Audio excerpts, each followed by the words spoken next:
for them, there's not much rounds left, right? There's only one round remaining in this first half, and it looks like we do have a bit of a technical issue here. So Yeah. we're gonna be checking what's going on, and we'll relay that information to you once we get it. But for now, let's just talk about how the game has been so far.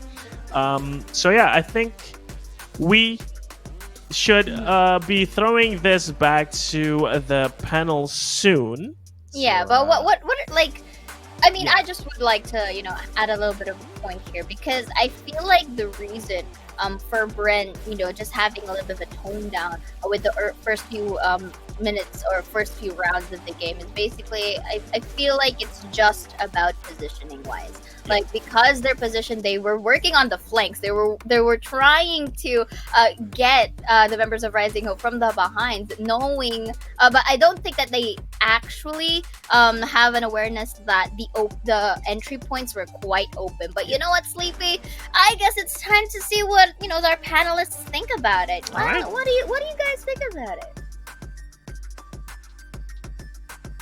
A very dominating start here for Rising Hope, but Bren Victress is not far behind. It's a game of adapting and adapting. But welcome back here to the panel. I'm Tash Bunny alongside Donut, and this is Rising Hope versus Bren Victress.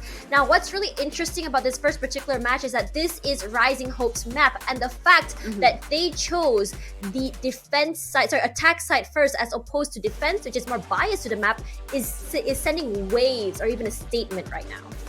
Definitely. They start off on attack, and what I noticed is when it comes down to how they would try and take on the site is that it's a lawnmower strategy. And I guess that's the reason why Trix wanted to select both the sky and as well as the fade into the picture, because what I would notice is that when utilities get sent, Hannah's utilities would get poured out to the left side of the site, while Trix would just really want to take information. And then when that happens, Aya would actually know where to go. And I would call that the lawnmower strategy, because Aya is not left alone when all of that lawnmower? happens. Can we change it to the zoo? They just clean up the site actually, and that's what happened during the first 4 rounds, right? And not until Bren Victress found out, oh, okay, we have to play back because they're just mowing us down.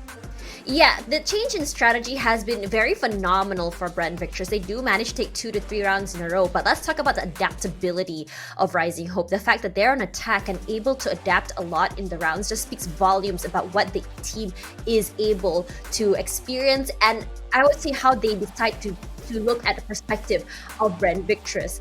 And I think their mid-game recovery has also been quite effective as well. You notice there's a 2 versus 3 or maybe a 3 versus 4, where you would see maybe it's gonna be just Trix or maybe perhaps Aya, Trix and Hannah perhaps at the end of the line. But the way that they hold each other's backs is very interesting. How they pass around the information and how fast it's reacted to is also another thing in itself. And one thing about Trix that I do notice is the fact that she can get pincered from 2 different areas, but her positioning has been absolutely on point. Getting that isolation to clear out one side before going to the next really shows that she's able to kind of like segregate her thoughts in terms of how exactly she approaches these very high pressure cooker situations. But for the side of Bren Victress though, the fact that they're able to be proactive, kind of catch them off guard by playing either really aggressive early or just flanking has been absolutely great.